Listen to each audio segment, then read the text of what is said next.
રાજકોટમાં ટ્રાફિક પોલીસે ઝુંબેશ શરૂ કરી છે। મોડિફાઈડ સાયલેન્સર વિરુદ્ધ ડ્રાઈવ યોજી અને વાહનો ડિટેન કરવામાં આવ્યા।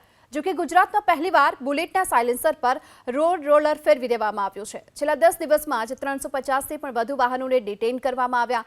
આરટીઓએ આવા વાહન ચાલકો પાસેથી નિયમ ભંગ કરવા બદલ લાખો રૂપિયાનો દંડ પણ વસૂલ કર્યો છે। જેટલા મોડિફાઈડ સાયલેન્સર મળી આવ્યા છે, આ તમામને આરટીઓ અને શોરૂમના સર્ટિફિકેટ મેળવી કોર્ટના ઓર્ડર બાદ પોલીસે આ મોડિફાઈડ સાયલેન્સર પર રોડ રોલર ફેરવી તેનો નાશ કરી નાખ્યો।